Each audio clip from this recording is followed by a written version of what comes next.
Hey guys, Jengar here. Welcome to today's realistic review. Today we are taking a look at the Italian C205 Serie 3. This plane, guys, this is a real contender. This might actually be the best Italian plane I've flown so far compared to its battle rating. Even better than the G55, you would ask? And I'd say yeah, most likely it is. This thing feels very good for its battle rating, and I've had some insane results in it. I have not died in it yet, and with insane results I don't mean a very high kill scores in one match, but just consistency all over, and not even a chance that I would get killed in this thing. The plane is very fast for its battle rating. It sits at 3.7 battle rating in realistic, and it has a very high top speed. The stat card says it is one of the fastest planes at this battle rating, but we all know what the stat cards mean. Sometimes I don't trust it 100%, but this plane is definitely fast. It is also maneuverable, except when you get in the very high speeds. As you see here, we are stiffening up a little bit, just like the C202 EC, the plane we reviewed yesterday. If you haven't seen that yet, be sure to check it out. But that thing suffers from extreme control stiffening. The control stiffening on this plane is a little less bad, but it is still there on high speeds, and thus the effective top speed in a dive in this plane, and I mean the effective top speed, this thing has a good top speed in a dive, but the effective top speed in the dive is a little bit lower because of that control stiffening of the elevator at the very high speeds. Now the plane has a good climb rate. You can get up there with ease, and with a little bit of side climbing maybe, but I don't think it actually needs that. I haven't put it up against Spitfire directly, because the Spitfires in the matches that I flew didn't climb, but it has a good climb rate, that's for sure. And it also has very good armament with the two 12.7 millimeters and the two 20 millimeters in the wings, which is very nice. It's got decent acceleration and energy retention, and it's got a decent turning as well, so that makes the plane pretty maneuverable overall.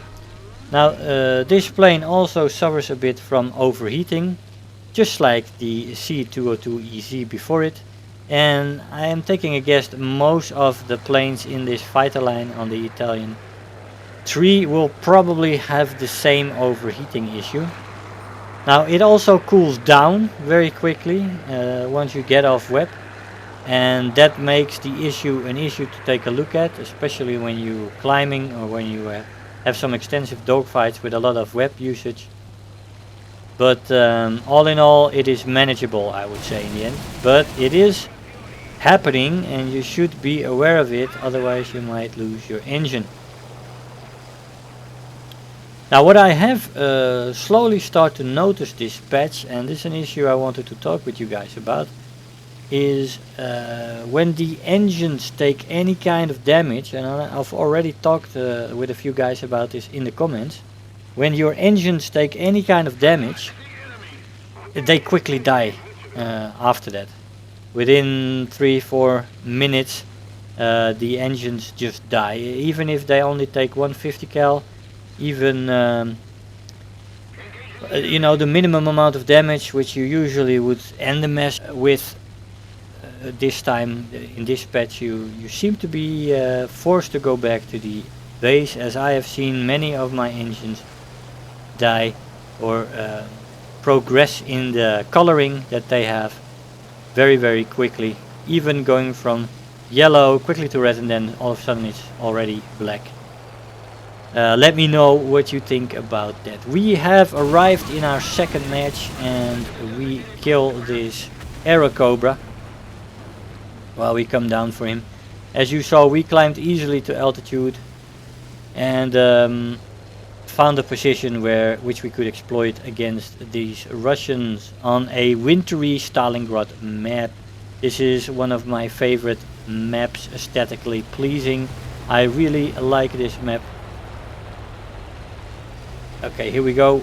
We cannot make that turn with over 600 and then going down in a split dash. No, that's not gonna happen. That would cause some control stiffening, and that would probably make me crack to the ice there and go into the drink. Here we go for this I-16. He seems to be diving for it, yeah, making a split S, and we are not gonna follow that again. We are at 650 and the plane already has the control stiffening a little bit. Here I have to maneuver the plane very carefully because it just doesn't want to respond to the controls very well at this speed. Almost 700. 690 we were at there. No red line yet. And we are going to try to make it to Soviet Monk over there. See if we can get him. Now I use the 600 meter convergence in this map like I most often do with wing mounted guns. I like to have some range on me so I can make head-ons be effective. The 20 millimeters on this plane have 500 rounds, which means 250 per gun, and the 12.7 millimeters have 800 rounds, which means 400 rounds per gun. The ammo load is quite nice, and you can wreak havoc with it. And again, you are flying with MG 151 cannons, the German kind, and you hold a lot of Minengeschoss in your belt. I used air target belts for both the 12.7s and the 20 millimeters. They have very high damage output and they have tracers, which is always nice. Now I've been flying on and off the last few weeks, but now with the Italians coming here, I'm trying to make a push to fly more often again, so I might switch to stealth again pretty soon, which I also really like to use and have used a lot in my videos. Now I wanted to go to that area over there where we had AA guns firing, but I thought that as you would be there, and I wanted to go there, and he crashes. That's what I see a lot as well, by the way, these days. When you have 12 people, 12 enemies in your enemy team, your team shoots down 6 or 7 and the rest of them crashes. I had another match before this where we shot down 5 people of the 12 and 7 crashed. Or J'd out or whatever. That is just, if it's J'ing out, that's a serious problem, because that's more than half of the team that go out without distributing Silver Lions and research points, which is something everybody really needs. Now that Aerocobra over there on the right seems like a danger. There's also a another guy in another Aerocobra back there. Endboss Mike is his name. I've met that guy before in some matches. And let's see, this Devil of Heaven is going head on against this 205, and that is not very wise. I feel the two MG 151s are more reliable than his 137mm cannon. He should not have done that. So he dies in that head on. And Bossman Mike J's out with 1 kill on his name, and doesn't find it interesting to fly against us. 4 kills in the match. First place. Let's see what kind of rewards we got for that performance. We've got a few special rewards there.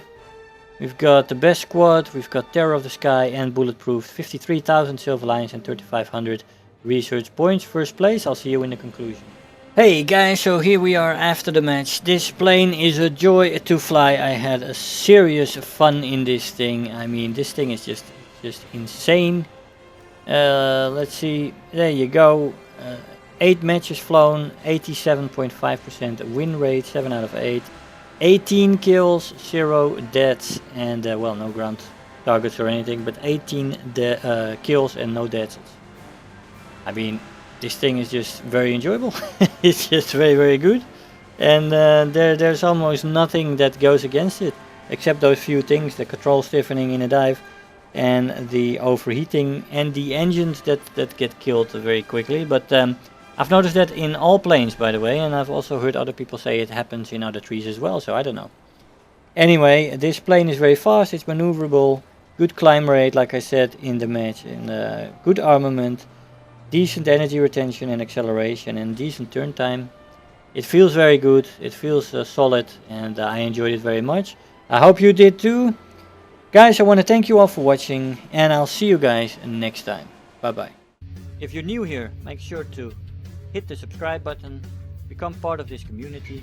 If you are already a subscriber, don't forget to like the video, do leave me a comment, and if you really feel like helping out today, make sure to share the video with your friends and let them know about the channel.